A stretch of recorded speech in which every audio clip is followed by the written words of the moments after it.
Welcome to the Black Anarchist Podcast, a channel where critical thinkers come to learn and grow. Through pedagogical discussions, we challenge the status quo, conventional narratives, and present raw truth. I'm JC, author of Blame It on the Dress, The Manufacturing of Black Homophobia and Performative Masculinity. Today we're going to discuss He who lives by the legalized sword shall perish by the legalized sword. Those are the famous words of Ayn Rand, who understood a basic truth. When you empower government officials to go after somebody else, don't be surprised when they turn that same power against you. In 2016, again in 2020, and then in 2024, millions of Americans voted for Donald Trump. Not all of them were racist, not all of them were hateful. Some were desperate, some were disillusioned, some were simply tired of being lied to. They believed the system had failed them, and in many ways it had. Trump sold them a dream. Trump told working class Americans that he was different, that he would drain the swamp, that he'd protect American jobs, rebuild industry, and punish the elites. Trump told them he'd deport undocumented immigrants and crack down on the others. And too many people believe that he would solve their problems. But now look at the reality. The sword that they handed Trump has been turned inward on them. You thought Trump was only going to use his power against immigrants and liberal elites, but he is now using his power against you. You thought Trump would protect the little guy. Instead, Trump garnished your wages for student loan debt while giving tax cuts to billionaires. While you're working two jobs to pay back predatory loans, Trump handed $1 trillion gift to corporations and banks that will never be audited and never be held accountable. You thought Trump would save American jobs. Trump's tariffs tanked small businesses, increased prices on essential goods, and crushed farmers who were already on the brink. Remember when Trump promised to bring back coal? Those jobs never came. Instead, you got a trade war. You got higher prices at Walmart and no new jobs to show for it. You thought Trump would protect American manufacturing. Trump's trade wars with China hurt U.S. companies, especially small businesses that depend on affordable parts and materials. Steel and aluminum tariffs were supposed to help, but they ended up hurting U.S. industries that use steel more than they help those who make it. You thought Trump was a man of the people. Trump deregulated Wall Street while increasing surveillance and police power on Main Street. Trump talked tough about law and order, but Trump didn't mean protecting you. Trump meant protecting the powerful from you. And yes, Trump did drain the swamp, but not in a way that you think. Thousands of federal employees lost their jobs under Trump's administration. From career scientists at the EPA to analysts at the State Department and inspectors generals in nearly every agency, Trump gutted whole departments, not to eliminate corruption, but to eliminate accountability. Trump didn't replace these positions with anything better. He left them vacant or filled them with unqualified loyalists. Trump weakened civil institutions under the guise of fighting bureaucracy, but what Trump really did was consolidate power and cripple oversight. While some cheered Trump for cutting government waste, those same people soon realized they couldn't get basic services. Veterans faced longer waits at the VA. Farmers couldn't get subsidies processed. Food inspections were delayed. Trump destroyed people's livelihoods, eliminated their government jobs, and then made it harder for them to create something of their own. Because at the same time, Trump was firing workers. Trump was also waging a reckless trade tariff war that raised the cost of importing materials needed to start or maintain a small business. So ask yourself, what is the strategy here? There is none, at least not one that benefits you, because nothing Trump is doing makes sense unless you consider the obvious. Trump's goal is not to help the American people. Trump's goal is to protect the state. Like all statists, Trump is willing to sacrifice the American people for the benefit of the state, a fictitious corporate entity. The federal government is a legal fiction that acts in the interest of capital and control, and Trump serves it loyally. Trump's trade wars had nothing to do with you. They weren't about making life better for working people. Trade wars are not about citizens. Trade wars are about sovereigns. And by sovereigns, I mean ruling powers, governments, states, and the corporate interests they protect, not individual people. You, as a worker or as a consumer, don't get a seat at the table. You are not a sovereign, you're collateral. As the head of state, Trump wasn't negotiating on your behalf. Trump was flexing on behalf of the system. Trump doesn't care about helping you feed your family. Trump cares about making sure another sovereign doesn't beat him in a geopolitical pissing contest. This isn't about improving the economy for the working class. It's about posturing, a game played between nation states where ordinary people are just pawns. This is empire logic. Under empire logic, you don't matter. Your suffering is a cost of doing business. Your poverty is strategic collateral. And your loyalty, just another resource to be mined, used, and discarded. Let's not forget about the rank hypocrisy. Many of these same people who cheered Trump on also supported the war in Iraq. They applauded when the state sent working class kids to die in a desert over lies and oil. But now those same people turn their backs on the very veterans they claim to honor. They complain about the cost of veterans' benefits. They don't want to fund the care, the housing, the rehab, or mental health services that veterans desperately need. They want you to sacrifice for the country, but they're not willing to sacrifice anything for you. It's every man for himself. They wave the flag, but they won't lift a finger when the people under that flag are bleeding.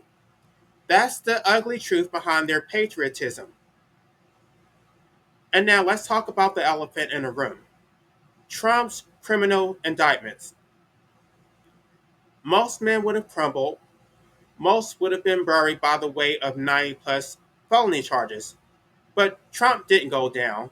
The American people bailed him out. The American people saved him. Your blind loyalty, your votes, your donations, that's what kept Trump out of prison. You turned a man facing criminal conviction into a presidential nominee again. You treated him like a political martyr, but instead of gratitude, what does Trump give you? Scorn, exploitation, empty slogans. Trump doesn't thank you. Trump uses you. Trump doesn't serve you. Trump profits off your belief in him. And let's be honest, Trump is not the only government official who has absolute immunity. Judges, prosecutors, and lawmakers, members of Congress also enjoy this privilege. They can abuse their power without consequence, and yet people turn a blind eye when they oppress the American people.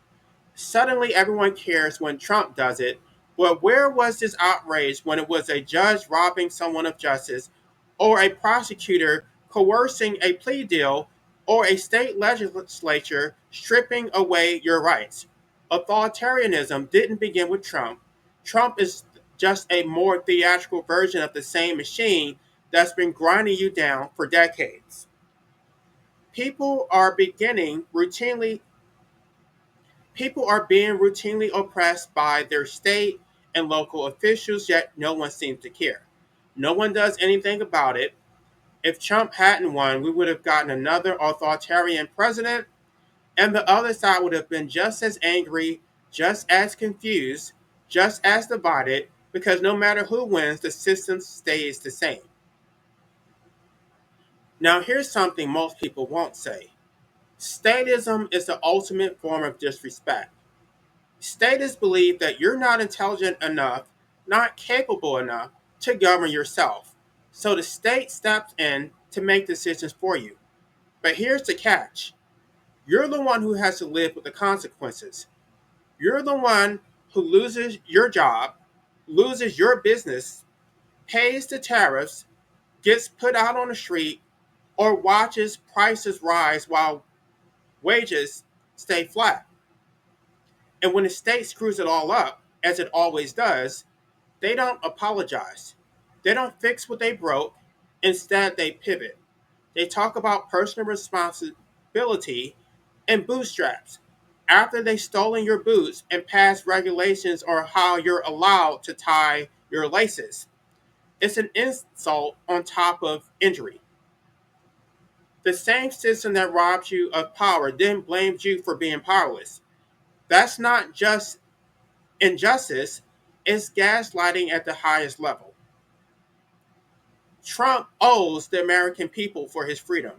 And instead of repaying you with better health care, better wages, affordable education, or safe community, Trump offers vengeance, not solutions, not progress, just more culture war, more division, more punishment.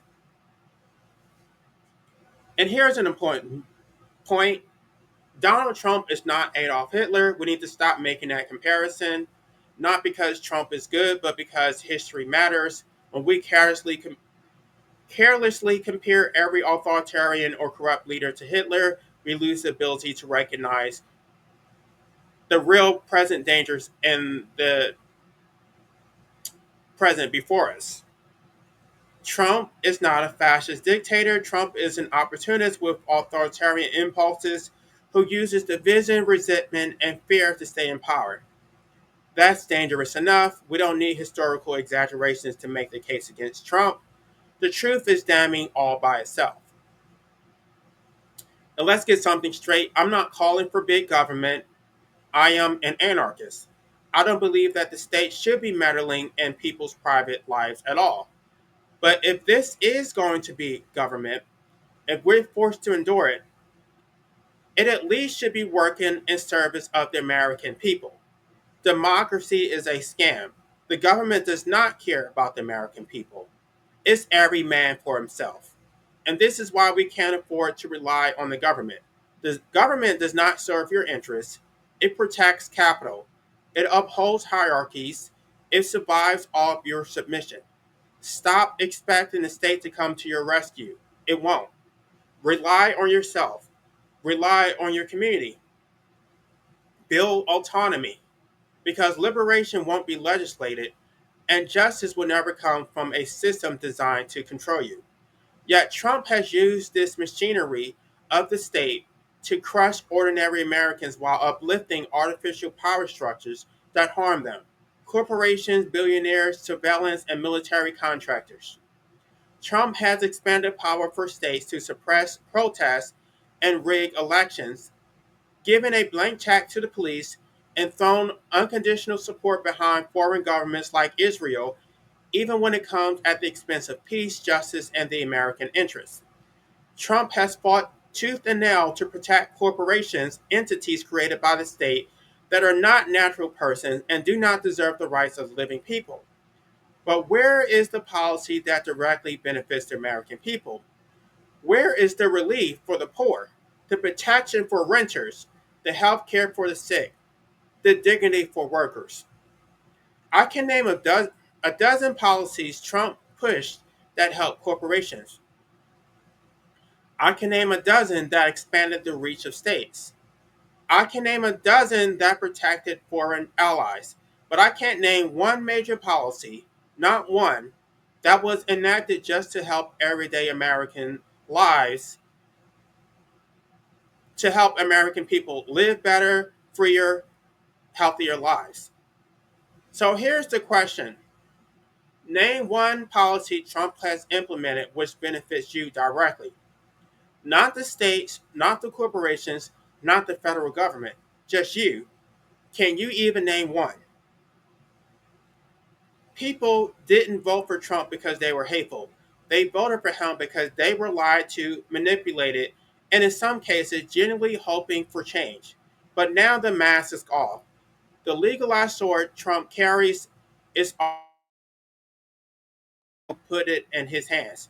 Your wages, your small business, your future are all under threat. It's time to recognize that the enemy is not your neighbor, not the protester. The enemy is the man who promised you the world and gave you chaos, corruption, and cruelty instead. If Trump won't pay his debts to the American people, the very people who saved him, then it's time for the American people to stop paying the price for his power. It's time for the American people to turn to anarchy and stop relying on the government in the first place. Thank you for listening to the Anarchist podcast. Be sure to like, share, and subscribe. The struggle is real, and the fighting for liberation is far from over. Get sovereign or die trying.